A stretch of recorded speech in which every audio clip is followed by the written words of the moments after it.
You are a representative in Texas, which is obviously a border state. You and I spoke last year about the border, about border security, about tougher immigration. I'm sure you faced criticism from this legislation, from the executive orders, Republicans in general, that this is anti immigration. What do you say to that? Well, you're right. I do. In my congressional district 14, which is the upper Gulf Coast of Texas, 1/3 of the Gulf Coast, um, we are very, very conservative. And my district completely understands exactly what I just said.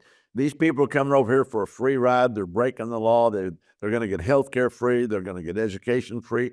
I harken back to what I said earlier. America cannot afford to be the charity for the rest of the world. There's a reason that Constitution, that Congress sets immigration naturalization quotas. They decide what's best for America. People in other countries don't get to decide what's best for America. My district understands that, and sometimes people say about me, Brittany, or Weber, you just are against immigration. And I say, listen, no, I'm not, because my great grandfather and my grandfather came over on the boat from Germany in 1903. My grandfather was 9. I never got to meet my great grandfather. He died in 1947. I was born in 1953. But I knew my grandmother came over on the boat from Germany. Her family did in 1845 and settled in Texas. I wouldn't even be here if it wasn't for immigration. It just has to be right. It has to be fair, and it has to be something that actually benefits the American public. And right now, the way it's going, it does anything but benefit the American public. This was just introduced this week, but what do you think is the likelihood of this getting passed? Do you think A, every Republican will vote for it, and B, immigration, as we know, was a top issue this election season? Almost every voter I talked to, immigration came up in the conversation everywhere from Iowa voters to Pennsylvania voters, every voter in between.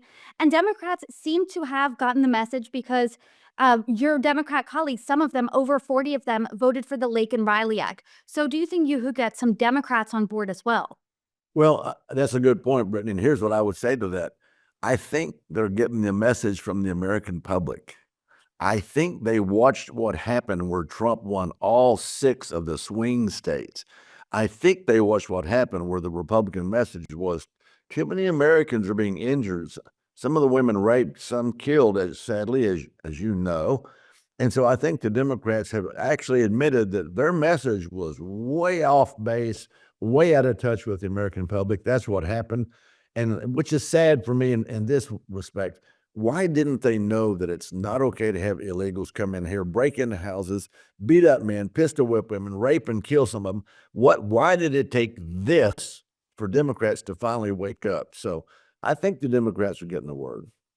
And what has your conversation about this legislation been with colleagues? What does that look like? Well, basically the same thing, that Trump's on the right track. We're all on that same track. And yes, that the Democrats are waking up.